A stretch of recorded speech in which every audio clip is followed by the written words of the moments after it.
হুম, এখানে দেখুন মিনিট দেওয়া আছে, ঠিক আছে, টাইমিং। এটা 10 সেকেন্ড করে বাড়ে, এটা 1 মিনিট করে বাড়ে, এটা 10 মিনিট করে বাড়ে।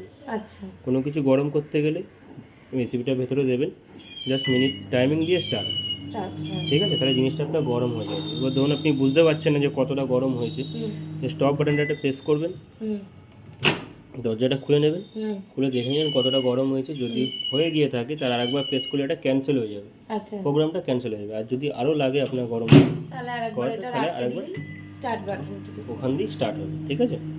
ঠিক আছে। তারপর দেখুন গ্রিল আছে, গ্রিলে দুটো অপশান, G1 G2। G1 এ পাওয়ারটা বেশি, G2 এ আপনার পাওয়ারটা কম। আচ্ছা। ঠিক আছে, তো যেটা দেওয়ার সেটা আপনি দেবেন। এটা হচ্ছে টোস্টেড বা রোস্টেড টাইপ আইটেম বানানোর জন্য, ঠিক আছে। টাইমিংটা দিলে তারপর স্টার্ট। কি বললেন ওটা? টোস্টেড? গ্রিলটা হচ্ছে অ্যাকচুয়ালি টোস্টেড বা রোস্টেড টাইপ যে আইটেমগুলো হয়, যেমন টিক্কা টাইপের বানাতে চাইছেন সেগুলোর জন্য। যদি চিকেন থাকে একটু হার্ড জিনিস তাহলে আপনার ওটা 1, আর যদি পনির যদি থাকে তাহলে 2, ঠিক আছে। তারপরে টাইমিংটা দেবেন, তারপরে স্টার্ট, ঠিক আছে।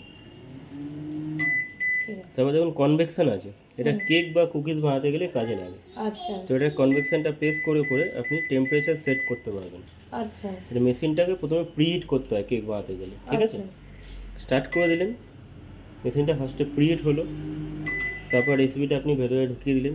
আবার আপনি কনভেকশানে যাবেন, আপনার যতটা টেম্পারেচারের প্রয়োজন আছে টেম্পারেচারটা সেট করলেন। সেকেন্ড টাইম আপনাকে টাইমিং দিতে হবে, তারপরে স্টার্ট। কতটা মোটামুটি লাগে কেক বানাতে টেম্পারেচার? এটা তো ম্যাডাম আমি বলতে পারবো না, রেসিপির ব্যাপারে বলতে পারবো না। আপনার যেটা গাইডলাইন আপনার থাকবে কুকিংয়ের বুকসে বা ইউটিউবে যেগুলো আপনি যেখান থেকে দেখে বানাবেন ওখানে মেনশন করা থাকে। আচ্ছা। কম্বিনেশন আছে, কম্বিনেশন এখানে এই মডেলটা আপনার 6 রকম অপশান আছে। কম্বিনেশনের কাজ মাইক্রো পাওয়ার, গ্রিল আর কনভেকশন, তিনটে কাজ একসাথে করে। এর জন্য আপনাকে ম্যানুয়াল বুকটা দেখতে হবে যে কত নম্বরে আপনার কতটা পাওয়ার আছে, ঠিক আছে। এখানে আপনার দেওয়া আছে কম্বিনেশন কুকিং, ঠিক আছে। দেখুন প্রত্যেকটা আলাদা আলাদা করে টেম্পারেচার দেওয়া আছে, মাইক্রো পাওয়ার, গ্রিল, কনভেকশন, কোনোটায় নেই কোনোটায় আছে। তো যেটা আপনার লাগবে সেটা আপনি এটা প্রেস করে করে সেট করলেন, করে টাইমিং দিলেন, তারপর স্টার্ট করলেন, ঠিক আছে। তারপর দেখুন অটো ডিপোজ বলে একটা অপশান আছে। এটা ডিপ ফ্রিজে যেসব আপনি মাছ, মাংস, শাক সবজি যা রাখেন, তো নর্মাল টেম্পারেচারে আনতে একটুখানি বেশি টাইম লাগে, তো মেশিনটা তার থেকে কম টাইমে এনে দেবে। আচ্ছা। একে আপনার চিকেন পিস আছে, 2 whole chicken, 3 fish, 4 mutton, 5 vegetables. এটা ওখানে লেখা আছে ম্যাডাম, ঠিক আছে। আচ্ছা। এখানে কতটা থেকে কতটা দিতে পারেন এবং সব কিছু লেখা আছে। এবার আপনাকে কোয়ান্টিটি দিতে হবে যে কত কিলো বা কত গ্রাম আপনি দিচ্ছেন আন্দাজ মতো বুঝে, ঠিক আছে। এখানে দেখুন মেনশন করা আছে আপনার চিকেন পিসটা আপনি কত থেকে কত গ্রাম, কত গ্রাম থেকে কত কিলো, কোনোটাই আপনার 1.5 কেজির ওপরে নেই, ঠিক আছে। সমস্ত কিছু কোনোটা আবার 1 কেজি পর্যন্তই আপনি দিতে পারেন, এরকম করে মেনশন করা আছে। তো যেটা লাগবে সেটা সেট করলেন। এখানে আপ অ্যান্ড ডাউন দুটো বাটন আছে, আপ বাটনটা প্রেস করবেন 0.1 মানে 100 গ্রাম। এর থেকে যদি বেশি থাকে আপনি বাড়াতে পারেন, বা ভুল করে আপনি বাড়িয়ে দিয়েছেন, আপনি কমাতে চাইছেন, ডাউন বাটনটা প্রেস করে তারপরে জাস্ট আপনাকে স্টার্ট করতে হবে। টাইমিংটা নিজে থেকে নিয়ে নেবেন, আপনাকে কিছু করতে হবে।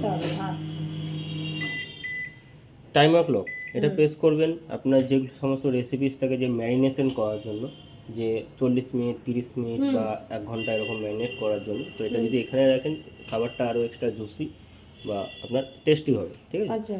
টাইমার ক্লকটা প্রেস করে দিলেন, কতক্ষণের জন্য রাখতে চাইছেন সেট করলেন, করে আপনাকে জাস্ট স্টার্ট করতে হবে, আচ্ছা, ঠিক আছে। তো আপনাকে এই টাইমিংয়ের পরে আপনাকে অ্যালার্ট করে দেবে, আচ্ছা, যে আপনার এটা হয়ে গেছে, আচ্ছা, ম্যারিনেট হয়ে গেছে, ওকে। তারপরে আপনার এই নিচেরটা ছাড়া এখানে যে 9টা মেনু দেখছেন এটাকে অটো মেনু বলা হয়, ঠিক আছে। অটো মেনুর মধ্যে এখানে সবকটা মেনুতে অনেক কটা রেসিপিস আছে। তো এত রেসিপিস তো আপনাকে এই মুহূর্তে তো বোঝানো সম্ভব না, আমি একটা দিয়ে বোঝাচ্ছি, আপনি বুঝতে পারবেন। অটো মেনুটা ইউজ করতে গেলে আপনাকে এখানে অটো মেনুর চার্টটা ম্যানুয়াল বুকে দেখে নিতে হবে, ঠিক আছে। আপনি কোন আইটেমটা বানাতে চাইছেন সেটা আপনাকে চুজ করতে হবে। আচ্ছা, ধরুন আপনি তন্দুরিটা আপনি চুজ করলেন, প্রেস করলেন, 71 শো করছে। 71টা হচ্ছে প্রোগ্রাম নাম্বার বা রেসিপিস নাম্বার বা ডিসপ্লে নাম্বার। এখানে দেখুন ডিসপ্লে বলে একটা অপশান আছে এখানে লেখা, দেখুন 71-এ লেখা আছে আপনার পনির টিক্কা। এটা আপনার পেজ নাম্বার 54-এর রেসিপিটাও আছে, ওখান থেকেও দেখতে পারেন, বা আপনার নিজস্ব কোনো রেসিপি থাকলে সেটাও আপনি করতে পারেন। তো 71-এ পনির টিক্কা আছে, আপনি রেসিপিটা দিয়ে দিলেন, জাস্ট আপনাকে স্টার্ট করতে হবে। টাইমিং, টেম্পারেচার সমস্ত সব কিছু ওরা নিয়ে নিয়ে থেকে নিয়ে নেবে। এখানে কোনো কিছু সিস্টেম নেই যে আলাদাভাবে দিতে হবে। এবার ধরুন আপনি তন্দুরি মেনুতে আপনি 71 বানাবেন না, আপনি 73 বানাবেন। 73 আপনার চিকেন টিক্কা আছে, তো কীভাবে যাবেন, এই যে আপ অ্যান্ড ডাউন যে বাটন আছে, আপ বাটনটা প্রেস করলে এইভাবে যাবেন, 73 স্টার্ট করে দিলে সেম প্রসেস। সমস্ত কিছুতে একই জিনিস আছে। ধরুন আপনি মেন কোর্স করছেন, 4 আসছে, তো 4 নম্বরের ডিসপ্লেতে এখানে যেটা আছে আপনার স্টিম রাইস, আচ্ছা এটাই রাইস হবে। হয়ে যাবে। ঠিক আছে, এখানে যেটা আপনি চুজ করবেন সেটাই হবে। আচ্ছা মানে এখান দিয়ে আপনাকে দেখে নিতে হবে। ধরুন আপনি এখান দিয়ে 9 নম্বরটা চুজ করছেন, ঠিক আছে, কি পোঙ্গাল বলে কিছু একটা আছে, আচ্ছা বুঝতে ঠিক পেরেছি, আছে, পোঙ্গল, হ্যাঁ ঠিক আছে। এই রেসিপিটা আপনি বানাচ্ছেন, তার মধ্যে আপনাকে ওপরে হাইডলাইনটা দেখে নিতে হবে হ্যাঁ যেটা কোথায় আছে, মেন কোর্সের মধ্যে আছে। তাহলে আপনাকে মেন কোর্সে গিয়ে ওই 9 নম্বর অপশানটা আপনাকে যেতে হবে, সরি এইভাবে, 9, আচ্ছা ঠিক আছে, 9, হ্যাঁ দিয়ে স্টার্ট করতে হবে অটোমেটিক সব কিছু হয়ে যাবে। লাস্ট যে অপশান আছে আপনার ভেপার তা ক্লিন, ভাত বানাবো, ভাতে জল দেবো না?